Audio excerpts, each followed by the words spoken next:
What makes a democracy fall apart? Is it, a sudden snap? Or is it more like a slow, insidious erosion?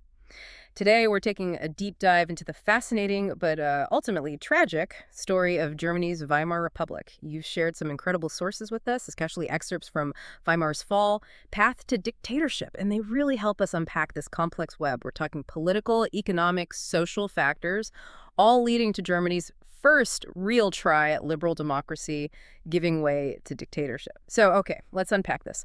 Imagine a country just fresh out of a devastating war trying to build an entirely new democratic future. That was Germany after World War I, with the birth of the Weimar Republic. But right from the start, it felt fragile, like a structure built on shifting sand. It's really striking, isn't it, how the seeds of its destruction were sown almost immediately, right there in the conditions of its creation. As we explore this, you'll see how these seemingly separate events, economics, culture, politics, they all converged, they intertwined, and systematically undermined this whole democratic experiment. Okay, so let's set the scene for now. Germany, 1918. Defeated on the battlefield, reeling from the war, revolution bubbling up at home, and just this profound national humiliation. And out of all that chaos, this new thing, the Weimar Republic, emerges. It's an experiment, really, in liberal democracy. And its birth was immediately overshadowed by the Treaty of Versailles in 1919. This wasn't just a peace treaty. For many Germans, it felt like a national disgrace, a diktat. You had the infamous War Guilt Clause, Article 231, placing all the blame for the wars squarely on Germany, a premise that, much of the population just vehemently rejected. Yeah, that alone sounds like a terrible starting point. Exactly. And then on top of that, the reparations.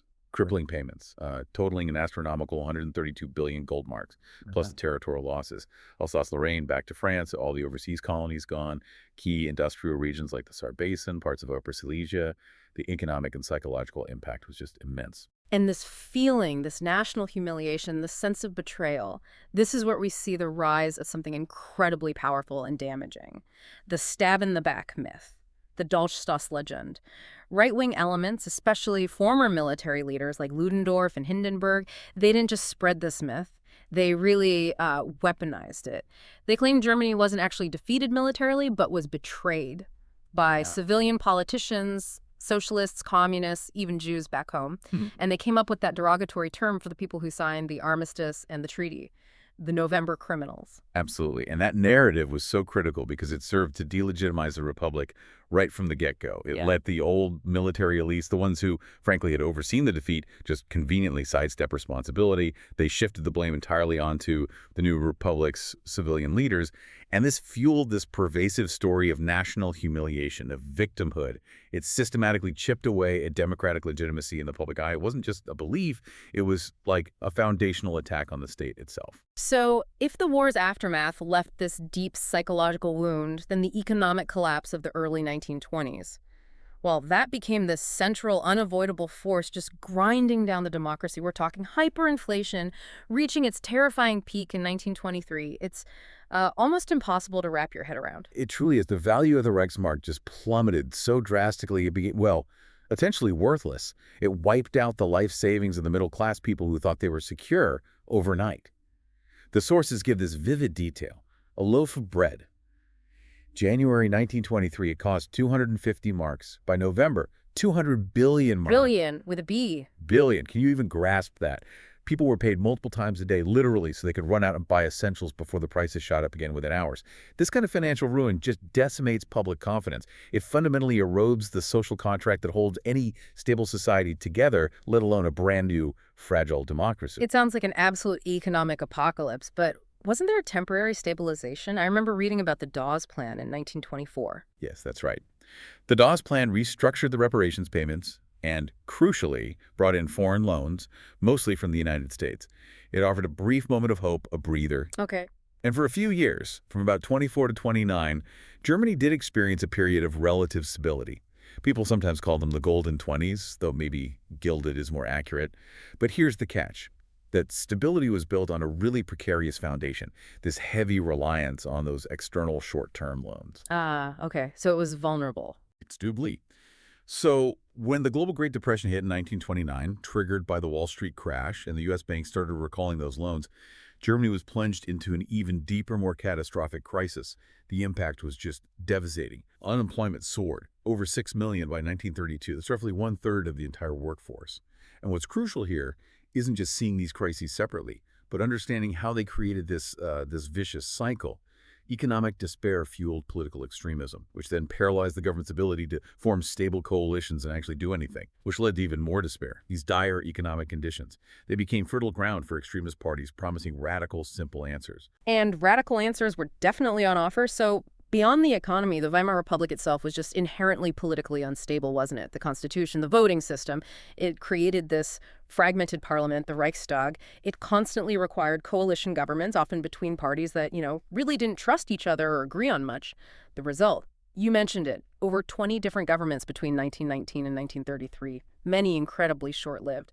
How did that constant turnover affect people's faith in the system? Well, it makes stable governance almost impossible. Hmm. And the continuous political infighting, the backstabbing, it just eroded public confidence that democracy could actually solve Germany's massive problems. Mm. And alongside that instability, you had rampant political violence, plaguing the republic from both sides, right from the start. On the left, you had things like the Spartacist uprising in January 1919, led by Rosa Luxemburg and Karl Liebknecht. They were trying to replicate the Bolshevik Revolution in Russia. It was brutally put down by the army and the Freikorps, these paramilitary units made up of returning soldiers with very strong right-wing anti-communist sympathies. And then on the right, you had the Kapp Putsch in 1920, an attempted coup by nationalists and military elements. And even though it failed, mostly because of a general strike called by the legitimate government, it really showed how weak the government was, didn't it? And the persistent violent threat from anti-democratic forces. Mm. And it wasn't just these big uprisings. The sources highlight an absolutely alarming number of political murders. Over 350 carried out by right-wing extremists between 1919 and 1922 alone, and the assassins often received shockingly lenient sentences from the courts. How did that blatant judicial bias play into the whole thing? Oh, that leniency was devastating for the rule of law. You have to remember, the judiciary, the civil service, the universities, they were largely staffed by conservatives, monarchists, people who were often openly hostile to the new republic.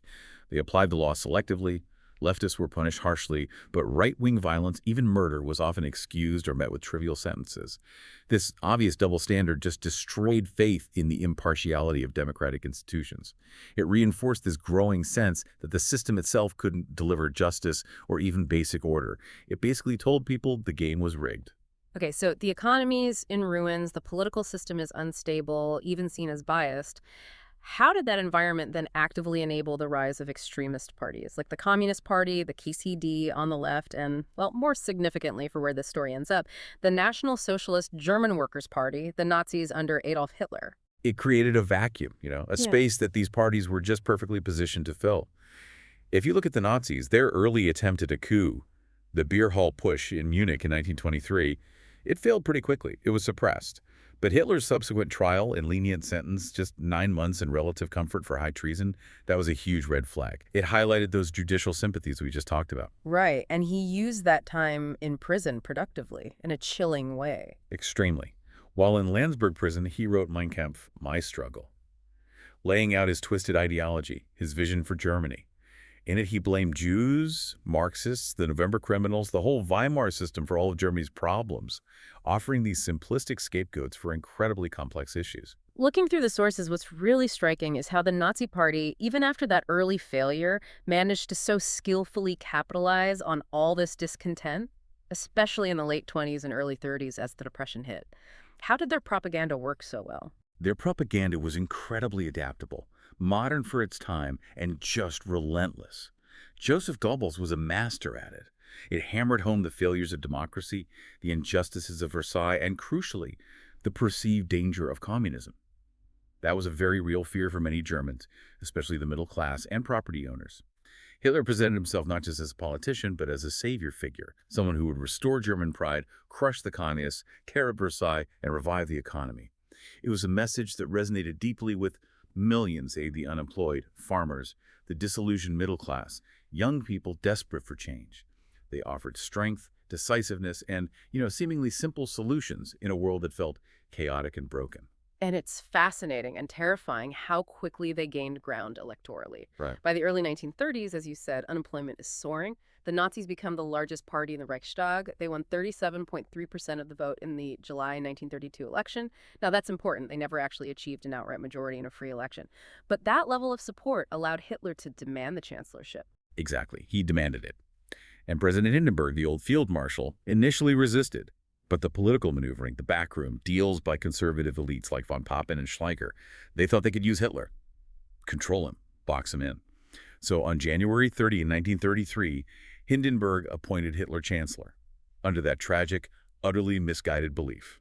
And a huge factor driving those conservative elites, and indeed much of the middle class, towards accepting Hitler was this deep-seated fear of communism. Right. Absolutely fundamental. The Bolshevik Revolution in Russia was still fresh in people's minds, and there had been that brief, chaotic attempt to set up a Soviet republic in Bavaria back in 1919. This created profound anxiety among the German middle-class industrialist landowners. They saw communism as a genuine existential threat to their property, their way of life, far more terrifying in the early days than anything the Nazis seemed to represent. So the Nazis just played on that fear, portraying themselves as the only ones strong enough to stop the Bolsheviks.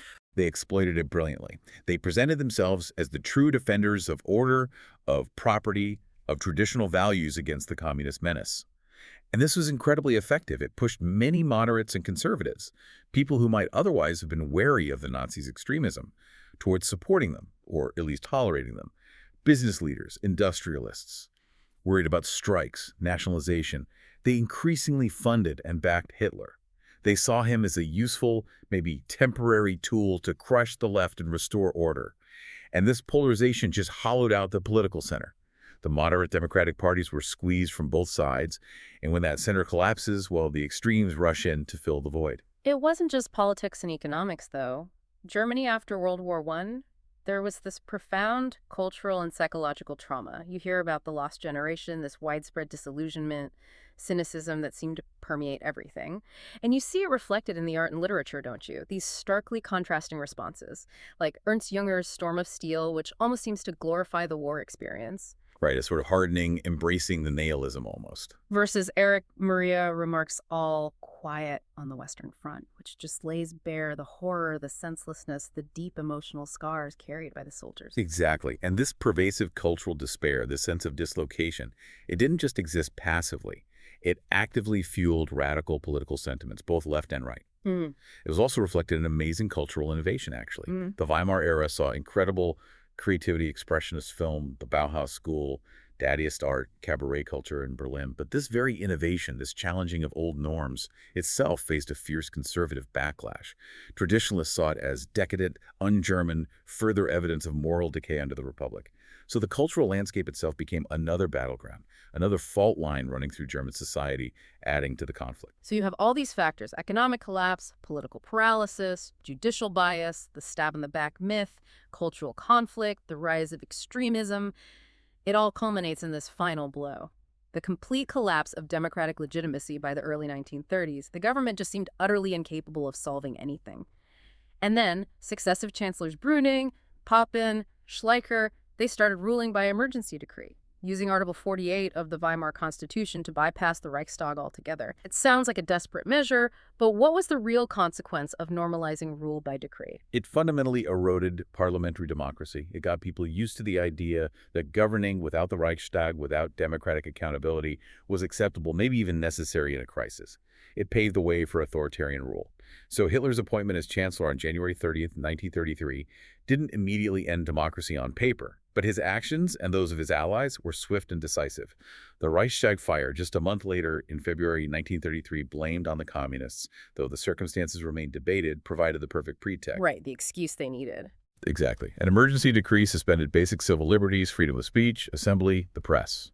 Then came the Enabling Act in March 1933, pushed through the Reichstag using intimidation and the absence of arrested communist deputies. And that act essentially granted Hitler and his cabinet dictatorial powers for 4 years. They could pass laws without the Reichstag. From there, it was rapid consolidation, banning all other political parties, dissolving trade unions, arresting opponents, purging the civil service.